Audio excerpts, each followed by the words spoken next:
The car moved slowly along the river road, its headlights off, blending into the drizzle-soaked night like a shadow on wheels. The rain had turned the cobbled street slick, gleaming under the scattered amber lamps. A few other cars passed, but none lingered. Florence was quiet this late. Only the Arno murmured with life. Behind the wheel, the driver squinted through the fogged windshield, his gloved hands steady on the steering wheel. He wasn't looking at the road anymore, he was searching. His eyes scanned the path beside the river, narrowing slightly when he spotted the right patch of pavement, just opposite a small, worn chapel partially hidden behind trees. He slowed. The tires hissed over wet stone as the car glided to a silent stop. For a few moments, nothing happened. In the back seat, the passenger sat motionless. The figure was draped in black, a veil over her head, long sleeves covering her wrists, her silhouette perfectly still. She hadn't spoken during the entire journey. She never did. And the driver had long since learned never to ask her where they were going, or why. The rain tapped steadily on the roof. The engine ticked softly as it cooled. Then, without a word, the back door opened. She stepped out. A gust of wind caught the edges of her robe as she closed the door behind her with a soft click. She didn't look at the driver. She didn't need to. Her boots touched down on the stone like they belonged there. She crossed the empty street, walking with calm purpose, unhurried, unflinching. Her veil shimmered faintly in the streetlight. Ahead, the chapel waited. Tucked into a bend of the river, its facade was worn with age. A crooked fig tree leaned toward the path, its bare branches dripping rain onto the gravel below. She stopped beneath it. And waited. Her hands were folded in front of her, calm, reverent. But her shoulders never moved. Her breath was measured, shallow. Her eyes fixed forward. She did not fidget. She did not pray. She simply watched. Across the street, the chapel loomed like a sleeping relic. Dark windows, ivy wrapped around stone, the wooden door locked and forgotten. No one would come this way unless they meant to. She knew his route, knew his steps, knew how he clutched the strap of his satchel with his left hand, habit, not need. Knew that guilt gave his walk a subtle limp. Not from injury, but from the weight of choices he couldn't undo. Then she saw him. From the far end of the bridge, Enzo Sarti emerged like a figure from a confession. His coat was damp at the collar, his hat tilted forward to shield from the rain. His breath was visible in the cold. He checked the time as he walked, then glanced toward the chapel. He didn't see her at first, but as he stepped closer, closer to the tree, he paused. She was there, still, waiting, like part of the scenery, like she'd been there all night and all week and maybe longer. His eyes met hers, and he stopped in place. Enzo's fingers flexed against the strap of his bag. His expression tightened, not panic, not confusion, recognition.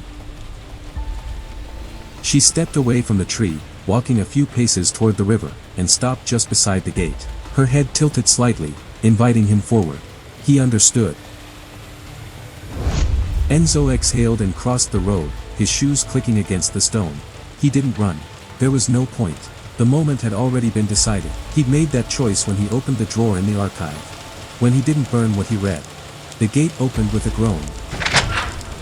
They stood beneath the chapel steps. Rain pooled in the stone grooves around them. No words were spoken. He looked at her again. Not in pleading, just resignation. Maybe, somewhere deep in the folds of his conscience, a part of him had always expected this. She reached into the folds of her robe. For one moment, he closed his eyes. Her hand emerged, holding a rosary. It shimmered faintly with rain. She stepped forward, gently looped it around his wrists. He didn't flinch. She stepped closer. The shove was light, gentle, almost. He stumbled back, 3 steps, before his heel caught the slick edge of the embankment.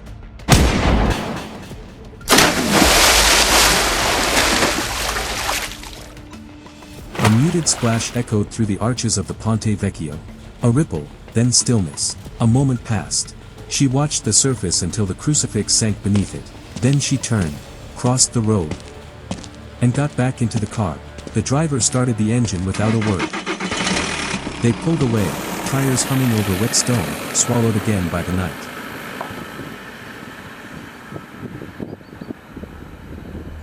The car disappeared into the narrow veins of Florence, its taillight swallowed by rain and shadow. No one screamed. No alarm sounded.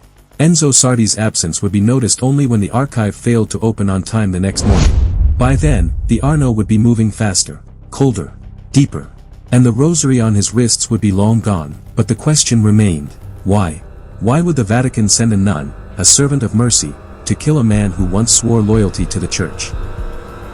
Why would a librarian die without trial, buried by water and silence? To understand that, we have to go back, before the list, before the names, before the kill orders were signed in ink, back to where this began.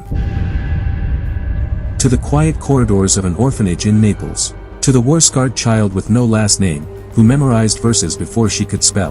To the girl who watched soldiers raid her village, and never looked away. To the moment the church found her, not as a believer, but as a weapon. Her name was Celestina. But that wasn't the name she was born with. And her story is what the Vatican never wrote down.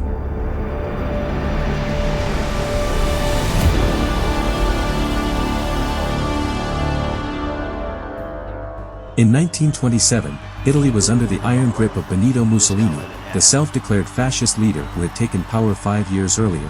Mussolini rose from a background in socialist journalism but soon embraced fascism, an ideology built around authoritarian power, ultranationalism, and suppression of all opposition. He formed a brutal police state. Political rivals were jailed or disappeared. Propaganda spread through schools, churches, and the media. His goal, total control over Italy. Even religious institutions were not immune. The Vatican, a small independent enclave within Rome, led by the Pope, found itself in a dangerous position. On the surface, it remained neutral, preaching peace and faith. But deep within its marble halls, Vatican leaders were deeply worried.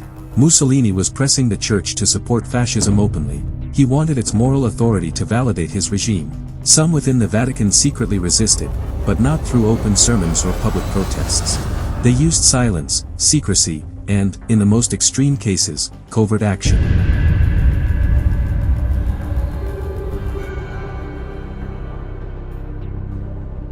Born Elena Verone in northern Italy, Celestina grew up in a farming village. From an early age, she showed a quiet strength. She read books in Latin, practiced languages with local priests, and spent her free time tending to wounded animals.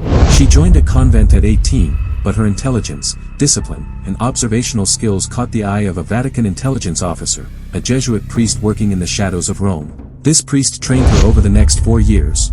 She learned cryptography, medical fieldwork, disguise, and, shockingly, hand-to-hand combat and marksmanship. These skills weren't taught in public. The Vatican had a hidden branch known as the Sanctum Operative, a covert unit formed after World War I, when secular threats to the church grew. Its members were chosen not from soldiers, but from those who were loyal to both God and silence. Officially, Sister Celestina was a nurse and spiritual missionary. Unofficially, she was deployed to several regions, Bulgaria, Albania, and once to Prague, where she dismantled plots against the church, eliminated blackmailers, and protected secrets hidden deep within archives. Her missions never appeared on paper. Only a few cardinals even knew her code name, Virgo Nox. In the summer of 1927, the Vatican received devastating news from Trieste, a port city in northeastern Italy. An informant had discovered a document inside a hidden compartment of a diplomatic case, a secret list. This list contained 37 names, Catholic clergy including priests, bishops, and even one cardinal, who were involved in an underground resistance. These clergy had been secretly documenting atrocities committed by the fascist regime, illegal imprisonments, torture sites hidden in rural estates, forced sterilizations, and secret executions. The priests used confessionals to record survivor testimonies, and smuggled coded messages inside altar cloths, breviaries, and even wine shipments. They sent these messages to British intelligence. Why Britain? Because unlike the US or France, both of which were diplomatically entangled with Italy, Britain had an independent intelligence network in Europe and maintained contacts inside the Vatican. In fact, there were at least 3 British operatives stationed in Rome posing as scholars or archaeologists. The clergy passed their intelligence via couriers disguised as monks or via safe houses disguised as monasteries. In one instance, a British officer received documents hidden in a wax-sealed holy water bottle. The Vatican feared what would happen if Mussolini discovered the list. Not only would the 37 clergy be executed, but the church itself might be raided or outlawed. Worse, Mussolini could accuse the Vatican of espionage and force it to dissolve its independence. Time was short. Then, just before dawn, at exactly 3:42 a.m., a message appeared at the gates of the Vatican. Attached to it was a communion wafer, symbolizing divine emergency. The message said, "Bring the nun." Protocol 91 was activated. It was the Vatican's most secretive crisis response. Sister Celestina was recalled from her field post in Bulgaria and flown into Rome under a false medical convoy. She was led to an underground war room beneath the Apostolic Palace. The Pope himself did not speak. A silent order was passed. Her mission was to eliminate all individuals who had seen or handled the list. Not recover it. Not negotiate. Erase the trail. This decision wasn't made lightly. The Vatican feared that even allies could be captured, interrogated, and tortured by fascist agents. The fewer people alive with knowledge of the list, the better the chance the church could survive intact. Within 48 hours, 3 people were dead. In Florence, a Vatican librarian was found drowned in the Arno River, rosary beads wrapped tightly around his wrists. He had accessed the list to verify the handwriting. In Genoa, an armed smuggler who had once sold weapons to the resistance was found shot through the heart, inside a confessional booth. No bullet casing was found. In Palermo, a cardinal who had been secretly organizing document transfers was found slumped over his desk, a communion chalice overturned, and a bullet in his chest. There were no suspects, no arrests. But the Vatican halls buzzed with rumors, the nun is back. Celestina moved silently through Rome, dressed in a traditional black habit. Her appearance drew no suspicion. In her rosary belt, she kept coded notes. In the crucifix she wore, a concealed dagger. In the folds of her robes, a palm-sized pistol, Vatican modified for silent discharge. But then the mission fractured. New intelligence revealed that the list had not fallen into fascist hands. Instead, it had been bought by a radical group inside the church itself, rogue Jesuits who believed that the Vatican had become morally bankrupt. These Jesuits believed the church had grown corrupt, more interested in politics and money than faith. They had formed a secret network aiming to expose internal abuses, including historical cover-ups of financial scandals, cooperation with colonial regimes, and silent endorsements of political violence. Even worse, the man who had once trained Celestina, Father Marius Volta, was among them. He had not been taken hostage. He had defected. Celestina found him in the ancient Roman catacombs. These were not tourist sites. These were forgotten tombs, damp with centuries of decay and filled with the bones of saints. There, Volta waited. They spoke not as enemies, but as mentor and student. Volta claimed the list was not an act of betrayal, but salvation. He said the names on it were men of conscience, whistleblowers, not traitors. They wanted to save the soul of the church by burning away the corruption. For the first time, Celestina hesitated. She had followed orders her entire life. But now she faced a choice, loyalty or truth. Their conversation was cut short. A sound echoed in the catacombs. Another person was there. A trap. And then, an explosion. A hidden bomb tore through the tunnel. Days later, Vatican agents pulled Celestina from the rubble. She was barely alive. Her lungs were scorched. Her hearing permanently damaged. Volta's body was never found. The list, gone.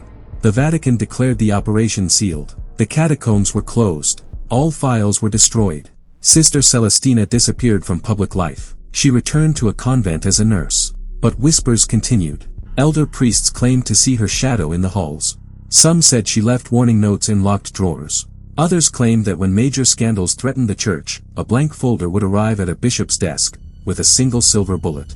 And a cross. A reminder that faith had its guardians. And one of them carried a pistol.